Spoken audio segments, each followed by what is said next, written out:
Welcome back! Sorry for yelling, but welcome back to another video. We're doing underrated or overrated. Today, we're going to be covering Luka Doncic.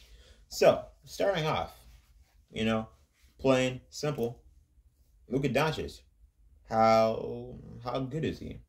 He is a superstar in the greatest league in the world.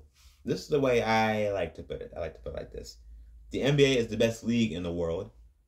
Luka is a top 10 player in the best league. Therefore, Luka is a top 10 player in the entire world, right? So you take that. But just because he's good doesn't mean he can't be overrated nor underrated. So we have to look at how he's been doing, this season. If we take a look at his early career, because his career is still really early, but take it back to his first season, and second season, I'd have to say he was overrated. But it's just because as a rookie and sophomore player, he's in the playoffs, saucing up the Clippers, step back buzzer beater over Reggie Jackson. Like you see that and you're gonna go crazy. If this dude's in his second year, like what else can he do? Like theoretically, from where he is now, he's only gonna get better. You have to think of it like that. So by default, he's gonna be underrated if he's already doing that. So it makes sense that he was. I'm not hating, but now this season, he was projected to be an MVP candidate. He's not. He's not an MVP candidate. And for good reason. His stats have been pretty quiet this year. He has been making a lot of noise. The Mavs have been not that good. And that's not his fault. I'd say some of it's his fault for not being in the best shape coming into the season and having a really slow start. But the Mavs just aren't a good team. Their front office just isn't good. Their roster just isn't good. Porzingis just isn't good. Luka's kind of having to do a carry job, and as a young player, I don't want to see him breaking his back. I want to see a competent team that he can feed off of. Luka doesn't have that. And honestly, I wouldn't be trying so hard if I was Luka myself.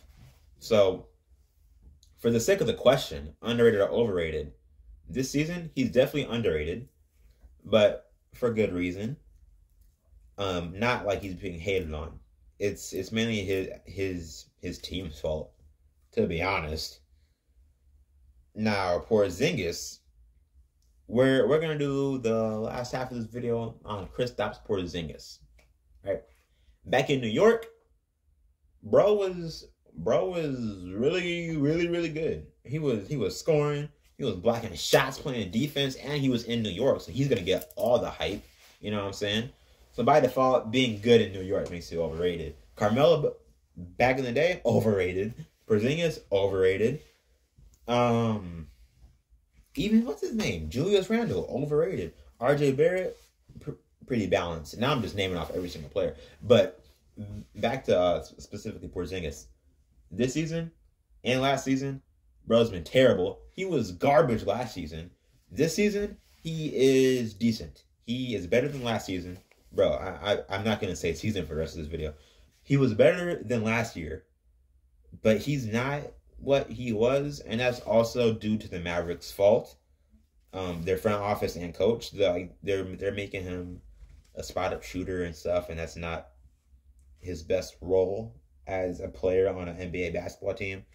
So it's partially their fault, but then again, it's partially his fault for not just shooting when you're posted up on a point guard,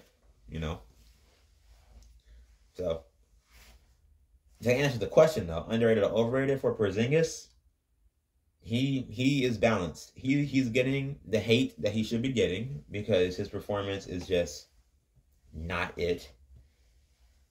Yeah, that's really all I gotta say. In conclusion, the Mavs need to trade both of them and start over. They're wasting their careers. Like and subscribe. Help a small channel out. You can like or subscribe, or you can do both. I'd rather you do that one. and see you later.